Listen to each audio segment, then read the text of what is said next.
사랑의 경제학 돈, 시간, 노력의 분배. 사랑은 왜 분배의 문제인가? 우리는 사랑을 말할 때 흔히 감정의 언어를 먼저 떠올린다. 설렘, 그리움, 안도, 때로는 질투와 두려움. 그러나 조금만 시선을 바꾸면 사랑은 매우 구체적인 분배의 문제로 모습을 드러낸다. 돈을 얼마나, 시간을 얼마나, 그리고 노력을 그 중에서도 잘 보이지 않는 정서적 노동을 누가 얼마나 감당하는가. 이 배분은 하루의 일정표에 흔적을 남기고 계좌 이체 내역에 표시되며 피로와 회복의 곡선에 그림자를 들이운다. 우리는 감정으로 사랑을 느끼고 분배로 사랑을 관리한다. 이 분배는 숫자만의 세계가 아니다. 같은 3만 원의 저녁 식사라도 두 사람에게 주는 의미는 다르다. 누군가에게 그것은 진심의 표시이고 다른 누군가에게는 사회적 신호일 수 있다. 어떤 문화에서는 데이트 비용을 흔쾌히 떠안는 일이 매너로 읽히고 또 다른 문화에서는 같은 행동이 과한 통제의 전조로 보인다. 그러니 질문은 이렇게 바뀐다. 누가 얼마를 내는가가 아니라 그 분배가 우리 사이에서 무엇으로 해석되는가. 사랑의 경제학은 계산을 위해서가 아니라 해석을 잘하기 위해 필요한 문법이다. 경제학은 사랑을 차갑게 만들지 않는다. 오히려 따뜻함을 오래 보존하기 위한 기술을 준다. 한정된 예산과 에너지 안에서 어떤 만남을 선택하고 어떤 의식을 포기할지 정하는 일은 두 사람의 가치관을 드러내고 조율하는 기회다. 그 과정에서 우리는 정확한 반반을 목표로 하기보다 납득 가능한 공정성을 설계한다. 누구는 돈을 조금 더, 누구는 시간과 정서노동을 조금 더. 달라도 괜찮다. 다만 서로가 그 배분의 이유를 이해하고 동의한다면 그 불균형은 불공정이 아니라 전략이 된다. 또 한 가지 중요한 사실이 있다. 돈과 시간, 노력은 서로 바뀔 수 있다. 출퇴근이 빡빡한 사람은 돈으로 시간을 사서 함께하는지를 높일 수 있고 경제적 여유가 적은 사람은 시간을 더 투자해 기억의 밀도를 높일 수 있다. 여기서 핵심은 상쇄다. 어느 한 축의 부족을 다른 축의 풍성함으로 보완하는 능력. 사랑의 경제학은 이 상쇄의 감각을 기르는 연습이기도 하다. 이 장에서 우리는 세 단계로 논의를 전개한다. 파트 어에서는 경제학의 렌즈로 사랑을 본다. 예산 제약, 기회비용, 신호이론, 공정성 이론, 투자 모형 같은 개념을 생활의 언어로 바꾸어 설명한다. 파트 B에서는 심리와 문화의 렌즈로 시야를 넓힌다. 감정의 무게와 사회적 신호라는 두 개의 해석축, 그리고 보이지 않는 정서노동, 시간의 질과 양, 규범의 힘을 다룬다. 이어지는 파트 C에서는 한국, 미국, 태국의 사례를 비교해 같은 지출이 다른 나라에서 어떻게 다른 문장을 만드는지 살펴볼 것이다. 프롤로그의 목적은 단순하다. 사랑을 숫자로 환원하지 않되 숫자가 만들어내는 감정의 기류를 정직하게 읽어내는 것. 그 정직함이 분배의 대화를 덜 어색하게 만들고 덜 다치게 만든다. 우리의 최종 목표는 정확한 계산이 아니다. 조정 가능한 따뜻함이다. 오늘의 사정과 내일의 변수를 담아 두 사람이 납득할 수 있는 온도를 맞추는 일. 그 온도를 맞추는 도구로서 우리는 이제 경제학의 몇 가지 단단한 개념을 손에 쥐려 한다. 최적의 하루를 고르는 문제. 경제학에서 예산 제약은 간단하다. 가진 돈과 시간을 넘어서는 소비는 할 수 없다. 사랑에서도 똑같다. 우리는 각자의 월급, 과제, 야근, 체력, 가족 행사, 휴식 욕구라는 현실을 안고 산다. 이 조건 속에서 데이트의 조합을 고른다. 고비용 저빈도 한 달에 한 번 멋진 식사와 1박 여행과 저비용 고빈도 자주 만나는 산책과 집밥, 무료 전시의 조합 어디쯤인지 혹은 중간지대인지. 항상 한쪽이 옳은 것은 아니다. 관계의 주기, 두 사람의 피로도, 계절, 지갑의 상황에 따라 최적점은 달라진다. 중요한 것은 선언이다. 이번 달은 저축이 필요하니까 저비용 고빈도로 가자. 다음 달은 프로젝트가 끝나니 한번 크게 기념하자. 선언은 기대치를 정렬한다. 기대치가 맞춰지면 실망이 줄고 실망이 줄면 작은 즐거움이 잘 보인다. 예산 제약은 부족을 드러내는 문구가 아니라 선택의 기하학을 아름답게 만드는 테두리다. 사랑에서 가장 값비싼 선물은 종종 시간이다. 하루 중 가장 창의적인 골든 타임을 내어주는 것, 주말에 긴 낮을 상대에게 비워두는 것, 피곤한 상태에서 억지로가 아니라 기꺼이 만나러 가는 것. 우리는 그 시간에 할 수 있었던 다른 선택들을 포기한다. 그 포기의 목록이 바로 기회비용이다. 같은 2시간이라도 어떤 사람에게는 휴식을, 다른 사람에게는 추가 수당을, 또 다른 사람에게는 시험 준비를 의미한다. 그러니 동일한 데이트라도 누군가에게는 엄청난 선물이고 다른 누군가에게는 비교적 가벼운 제스처일 수 있다.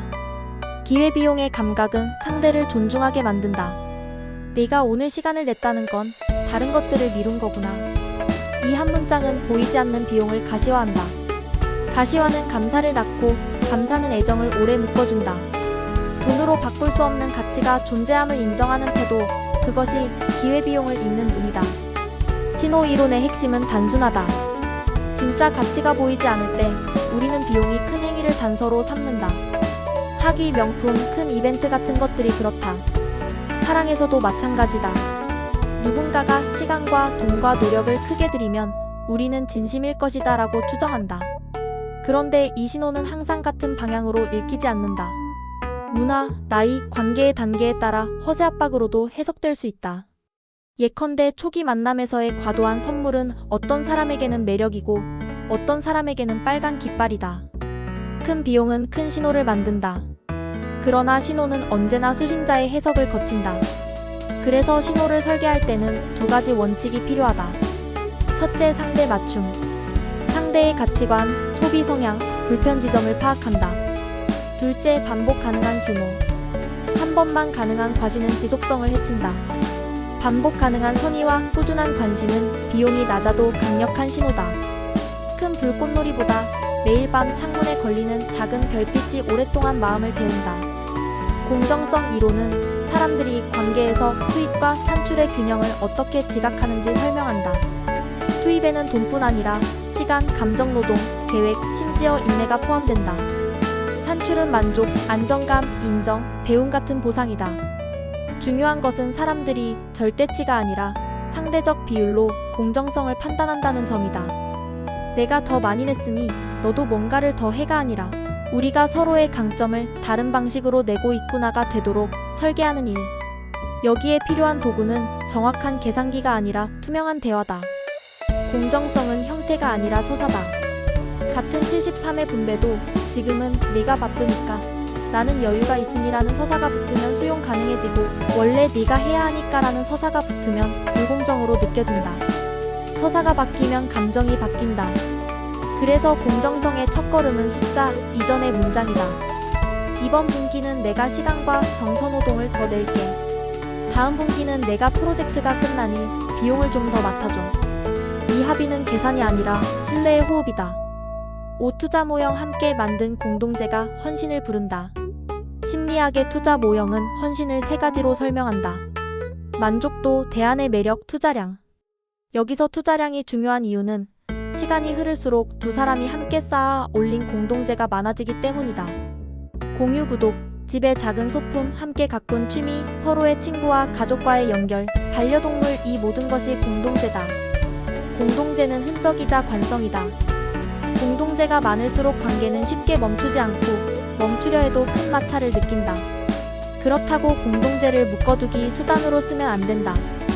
공동체의 가치는 자율 속의 결속에서 온다. 원치 않는 약속은 투자처럼 보이지만 사실은 부채다. 좋은 투자란 각자가 자발적으로 의미를 느끼며 기여하는 것.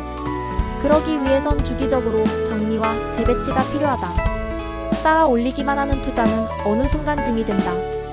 때로는 과감하게 없애고 가볍게 시작하는 것이 더 큰 헌신을 부른다.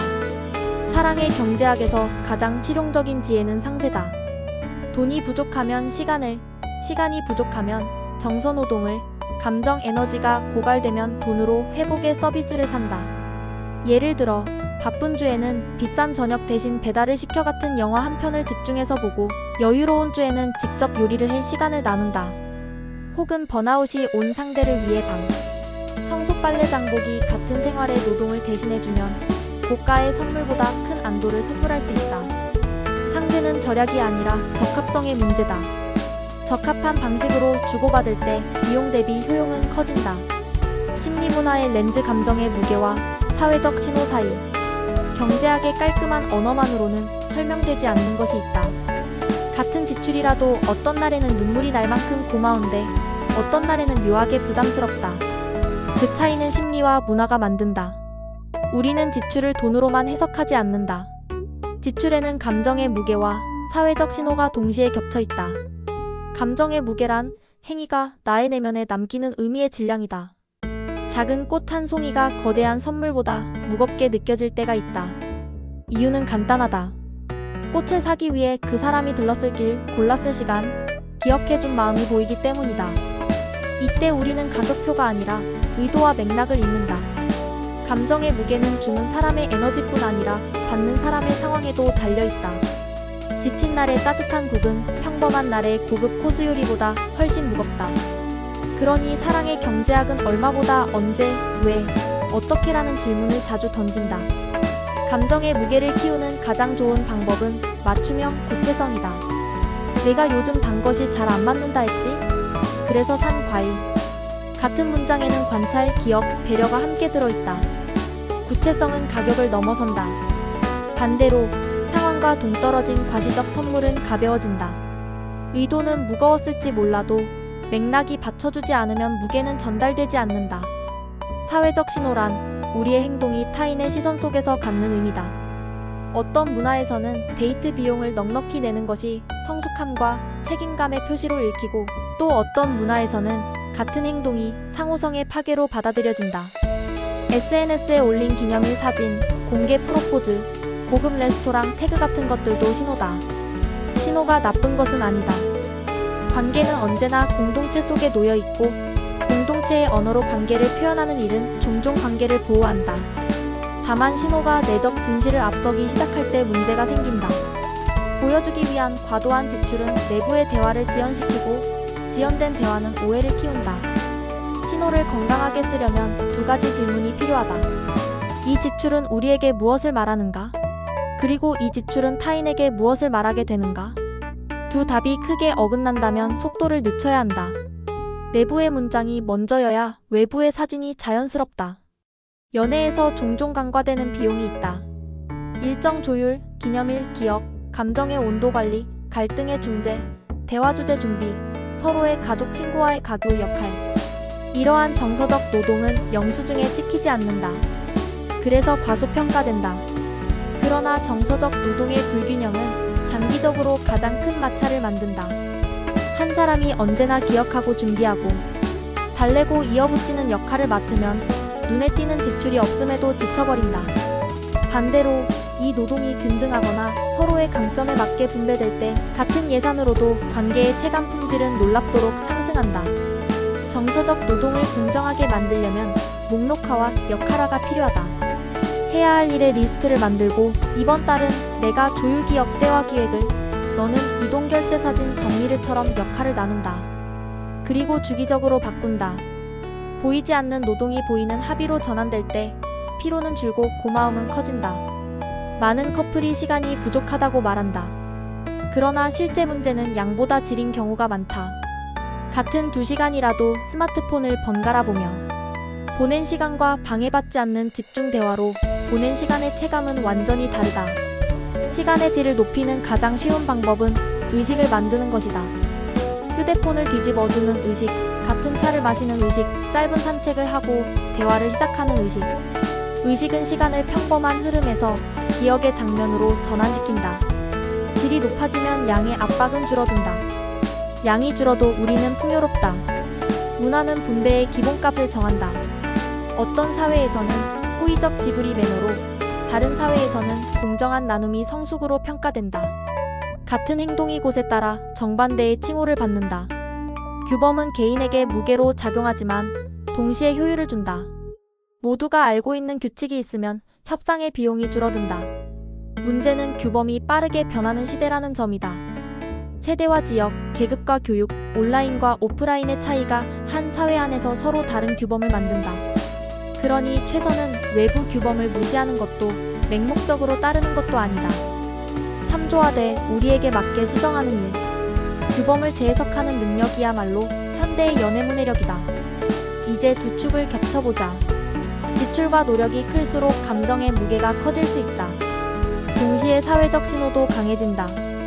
그래서 리스크가 생긴다. 과도한 신호는 상대에게 압박으로 읽힐 수 있고, 과소한 신호는 무성의로 읽힐 수 있다. 해법은 단순하다. 대화로 기준선을 정하고 의도적 변주를 섞는 것.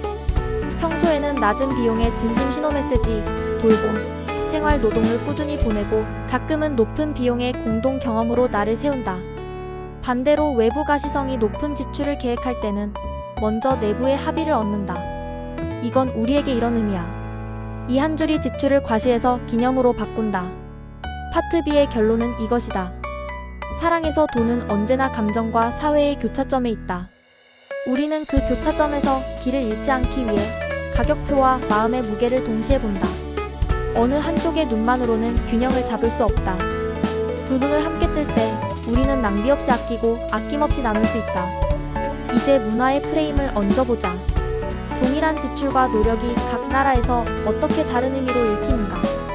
이 장의 목적은 우열을 가리는 것이 아니라 경향과 변수를 함께 이해하는 것이다. 나라마다 기본값이 다르며 그 기본값 위에서 세대계급 지역 교육 온라인 경험이 또 한 번 편차를 만든다. 그러니 아래의 묘사는 가능한 이야기들의 지도다. 한국의 연애에서 비용 분배는 오랫동안 매너와 연결되어 읽혀왔다. 초기 만남에서 한쪽이 조금 더 적극적으로 지불하는 관습이 있었고 몇 차례 만남 이후에는 번갈아 내기나 범주별 분담으로 이행하는 경우가 많았다. 그러나 이 기본값은 빠르게 다변화되었다. 세대, 지역, 관계의 정의 단계성 연애동거약 혼, 각자의 경제 상황에 따라 기대치가 크게 달라진다. 집값물 가격력, 불확실성 같은 구조적 요인도 협상 테이블에 올라온다. 한국에서 지출은 종종 성의의 신호와 배려의 언어로 해석된다. 먼 길을 왔으니 오늘은 내가 같은 문장은 금액보다 마음의 이동을 드러낸다. 동시에 과도한 지출은 부담 혹은 관계의 속도 조절 실패로 읽히기도 한다. 특히 초기 단계에서의 큰 선물은 어떤 이에게는 매력이고 어떤 이에게는 경계다. 이 모순을 푸는 열쇠는 사전 합의의 언어와 맥락 설명이다. 이번 달은 프로젝트 막바지라 시간이 부족하니 내가 비용을 조금 더 맡을게. 다음 달엔 내가 시간을 더 내줄 수 있으면 좋겠어. 같은 문장이 숫자를 서사로 바꾸어준다. 한국의 분배 협상을 어렵게 만드는 요소 가운데 하나는 N차 문화다. 한 번의 만남이 여러 장소와 결제로 이어지면서 순간순간의 선택이 누적되어 큰 인상을 만든다. 이때 즉석에서의 매끄러움이 과도한 지출을 부를 때가 있다.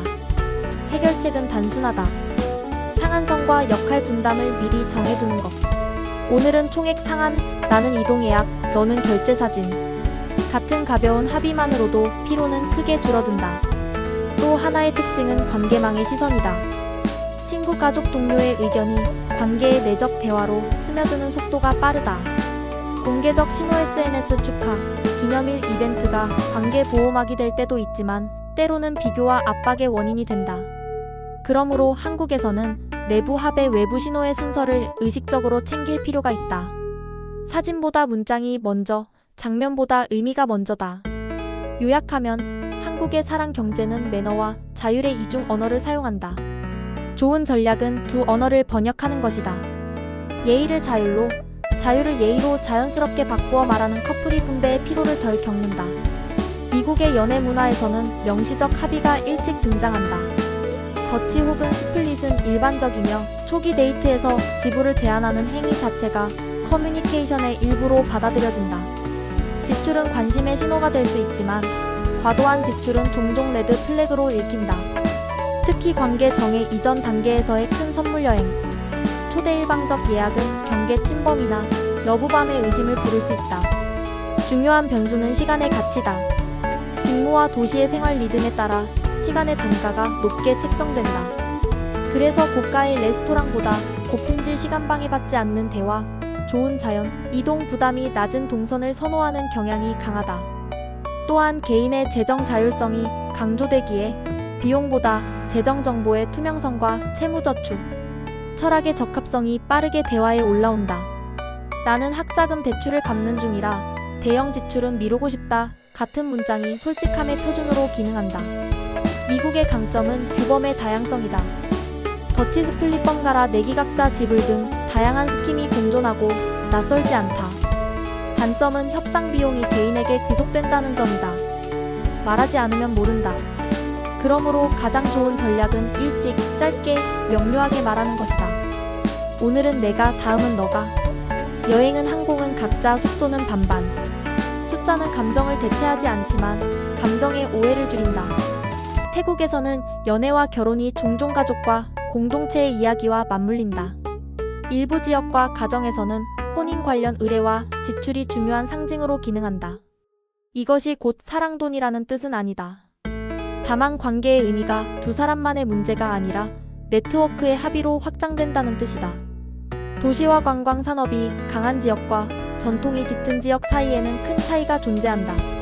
종교 관습, 지역 경제의 여건에 따라 지출의 규모와 해석이 바뀐다. 이 맥락에서 중요한 것은 누가 내느냐보다 누가 관여하느냐다. 가족, 친지, 친구의 참여가 분배에 영향을 미치며 때로는 상호부조의 성격을 띈다. 장점은 어려움이 생겼을 때 지지망이 견고하다는 점, 단점은 외부의 기대가 두 사람의 속도와 방식에 간섭할 수 있다는 점이다. 해결책은 담당의 구분과 의뢰의 재해석이다.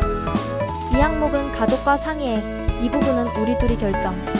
의뢰의 상징은 유지하되 규모는 우리의 현실에 맞춰주린다. 전통은 버리거나 그대로 따르기만 하는 것이 아니라 설계할 수 있다. 비교의 결론, 리듬을 빌려 쓰는 법. 세 나라의 기본값은 다르다. 한국은 매너와 자율의 이중 언어, 미국은 명시와 경계의 기술, 태국은 네트워크와 의뢰의 맥락. 그러나 좋은 연애는 국적을 초월해 비슷한 기술을 쓴다. 투명한 합의, 공동체 투자, 낯선 20%, 정서노동의 목록화, 상한선. 국적은 배경이고 기술은 습득 가능한 언어다. 우리는 서로의 언어를 빌려 우리만의 문장을 쓰면 된다.